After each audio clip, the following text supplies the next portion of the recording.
আমি কথা দিচ্ছি, আপনাদের ন্যায্য আবেদনের কথা আমরা ভুলে যাব না। আমরা সকল অন্যায়ের প্রতিকারের জন্য প্রতিশ্রুতিবদ্ধ। আমরা আমাদের দায়িত্বকালে যথাসম্ভব সব সমস্যার সমাধানের চেষ্টা করব। আমি আবারও অনুরোধ করছি, আপনারা যাতায়াতে ব্যাঘাত সৃষ্টি থেকে বিরত থাকুন। জাতি আপনাদের প্রতি কৃতজ্ঞ থাকবে।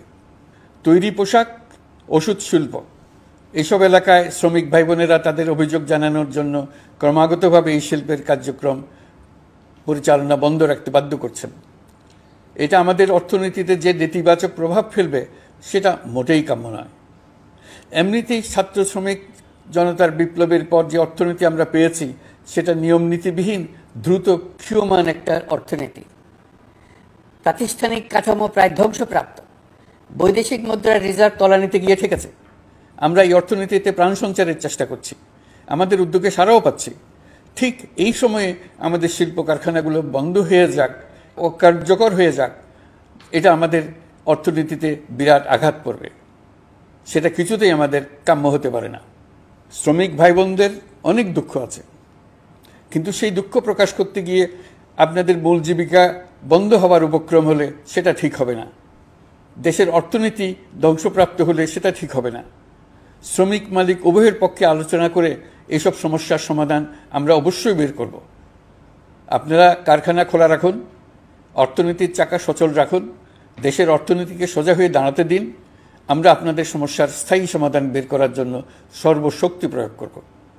মালিক পক্ষের কাছে আমাদের আবেদন, আপনারা শ্রমিকদের সঙ্গে বোঝাপড়া করুন, কারখানা সচল রাখুন, অর্থনীতির দুর্বল স্বাস্থ্যকে সবল করে তুলুন।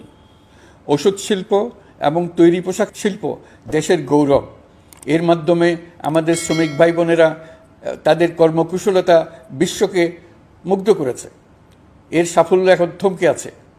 আমরা এই দুই শিল্পকে তাদের সম্ভাব্য শীর্ষে নিয়ে যেতে চাই। দুর্বল করার তো প্রশ্নই ওঠে না। এই দুই শিল্পের কোথায় কোথায় বাধা আছে, সমস্যা আছে, সেগুলো চিহ্নিত করে তাকে বাধামুক্ত করতে চাই। আমরা বিদেশি ক্রেতাদের একত্রিত করে তাদের সহযোগিতা চাইব, যেন বাংলাদেশের এই শিল্প দুটি বিশ্বের অন্যান্য দেশের চাইতে বেশি আস্থাযোগ্য হয়ে গড়ে উঠতে পারে। সব কিছুই সম্ভব যদি আমরা শ্রমিক মালিক সম্পর্কটা একটা নির্ভরযোগ্য, আনন্দদায়ক করে গড়ে তুলতে পারি। আমাদের সরকারের প্রথম মাস কাটল, দ্বিতীয় মাস থেকে আমরা নতুন বাংলাদেশ গড়ার ভিত্তি হিসেবে নতুন শ্রমিক মালিক সম্পর্কের সূচনা করতে চাই। এটা দেশের সবার কাম্য। দেশের নতুন প্রজন্ম নির্ভয়ে যেন তাদের ভবিষ্যৎ নিয়ে এগিয়ে যেতে পারে, আমরা সেই লক্ষ্যে কাজ করছি। আমাদের দায়িত্ব অনেক।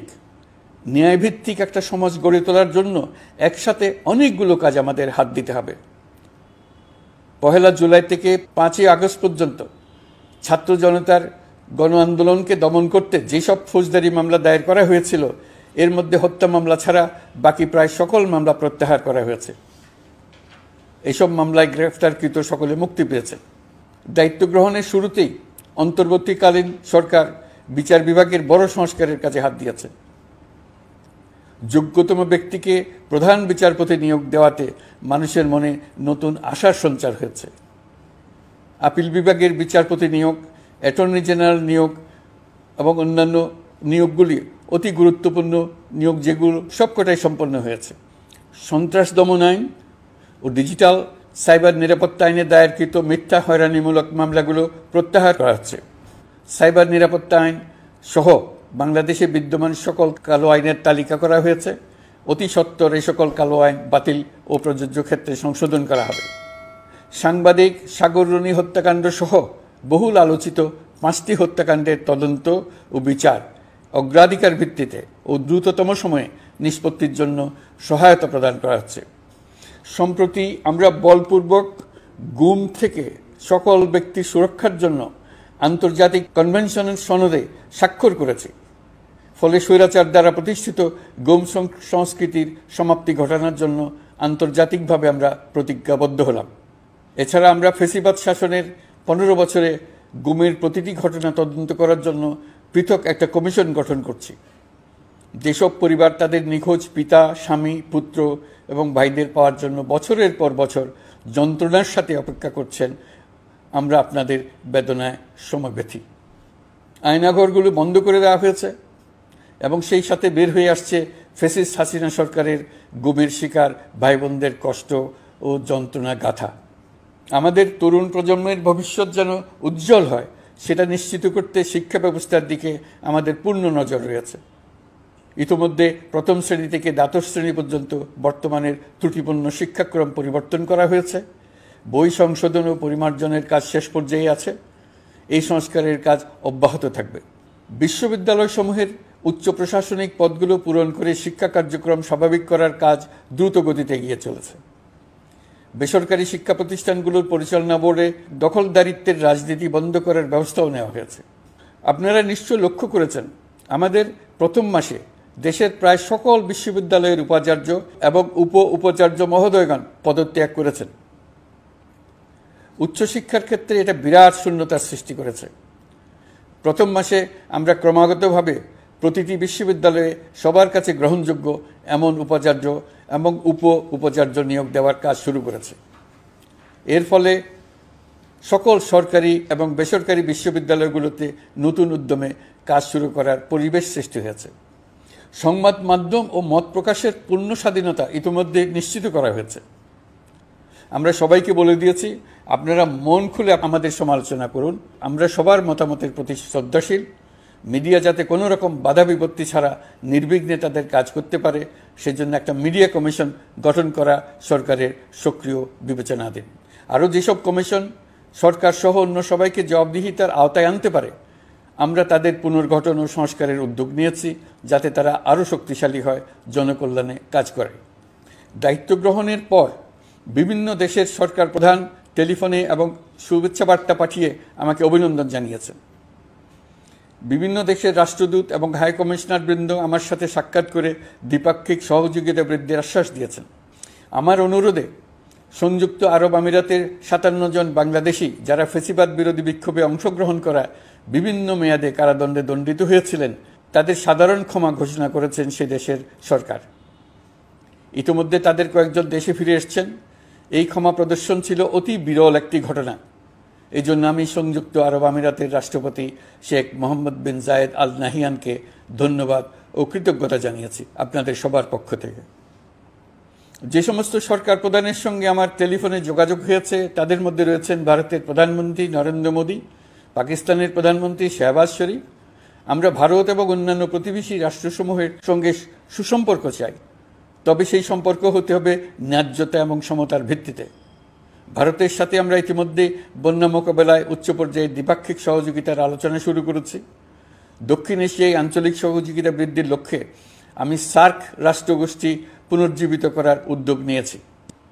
আমরা চাই আমাদের দেশ যেন একটি গণতান্ত্রিক দেশ হিসেবে বিশ্বের কাছে সম্মানের সাথে পরিচিত হয়। দেশের পরিকল্পনা যেন দেশের মানুষ কেন্দ্রিক হয়, কোনো নেতা বা দল কেন্দ্রিক না হয়।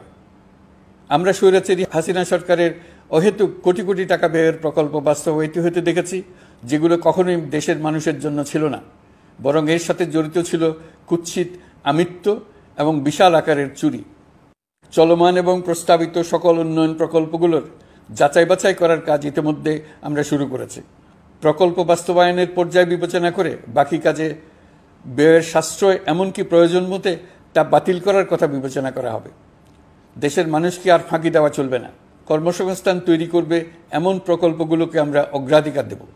লুটপাট ও পাচার হয়ে যাওয়া অর্থ ফিরিয়ে আনার উদ্যোগ আমরা নিয়েছি। আর্থিক খাতে শৃঙ্খলা ফিরিয়ে আনতে একটা ব্যাংকিং কমিশনও গঠন করার উদ্যোগ নেওয়া হয়েছে। বিভিন্ন ব্যাংকের পরিচালনা পরিষদ পুনর্গঠন করা হয়েছে। ব্যাংকিং খাতে এই এক মাসে বিরাট পরিবর্তন এসেছে, আপনারা নিশ্চয়ই সেটা লক্ষ্য করেছেন। আমরা এই খাতে নিয়মনীতি প্রতিষ্ঠা করতে পেরেছি। আরও অনেক কাজ বাকি রয়ে গেছে। প্রথম মাসের কাজ হিসেবে শুধু প্রধান কাজগুলো করেছে, তার সঙ্গে রয়েছে আরও অনেক পরবর্তী কাজ। ফ্যাসিবাদী সরকার লুটপাট করার জন্য নতুন করে 60,000 কোটি টাকা ছাপিয়ে বাজারে ছাড়ার কারণে মুদ্রাস্ফীতির শিকার হয়েছে দেশের মানুষ। এই অতুলনীয় মুদ্রাস্ফীতি নিয়ন্ত্রণ অন্তর্বর্তী সরকারের অন্যতম প্রধান লক্ষ্য। মুদ্রাস্ফীতি নিয়ন্ত্রণের লক্ষ্যে পলিসি সুদের হার বৃদ্ধি করে 9% উন্নীত করা হয়েছে। মূল্যস্ফীতি থেকে সাধারণ মানুষকে সুরক্ষা দেওয়ার উদ্দেশ্যে ওএমএস খাদ্যবান্ধব কর্মসূচি সহ সুলভ মূল্যে প্রান্তিক মানুষের কাছে নিত্য প্রয়োজনীয় দ্রব্য সরবরাহ চলমান রাখা হয়েছে। মূল্যস্ফীতি মোকাবেলায় চলতি অর্থবছরে চাল ও গম আমদানির জন্য 5,800 কোটি টাকা, আভ্যন্তরীণ সংগ্রহের জন্য 8,900 কোটি টাকা এবং খাদ্য ভর্তুকির 3টি প্রোগ্রামের জন্য 7,360 কোটি টাকা বরাদ্দ রাখা হয়েছে। বিভিন্ন স্টেক হোল্ডারের সাথে সভা করে মূল্যস্ফীতি নিয়ন্ত্রণের করণীয়সমূহ চিহ্নিত করা হয়েছে। পরিচালন ও উন্নয়ন ব্যয় যৌক্তিক পরিমাণে হ্রাস করার জন্য কার্যক্রম গ্রহণ করা হয়েছে।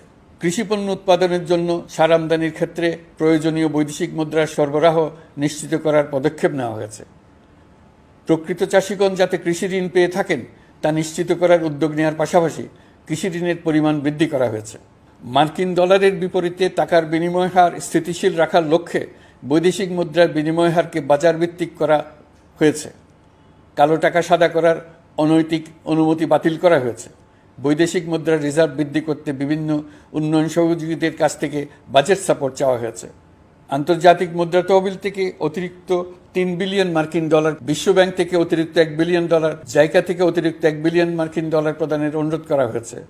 রূপপুর পারমাণবিক বিদ্যুৎ কেন্দ্র নির্মাণ প্রকল্পের অগ্রিম অর্থ পরিশোধ এবং বকেয়া পাওনা নিয়ে রাশিয়ান ফেডারেশনের সাথে অর্থ মন্ত্রণালয়ের আলোচনা চলছে।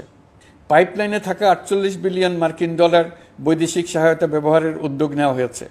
মেগা প্রকল্পের নামে লুটপাট বন্ধের পাশাপাশি স্বাস্থ্য ও শিক্ষা খাতে বরাদ্দ বৃদ্ধির পরিকল্পনা গ্রহণ করা হয়েছে। বৈদেশিক মুদ্রার রিজার্ভের উপর চাপ কমানোর লক্ষ্যে রাশিয়া এবং চীন থেকে প্রাপ্ত ঋণের সুদের হার কমানো এবং ঋণের মেয়াদ বৃদ্ধির জন্য অনুরোধ জানানো হয়েছে।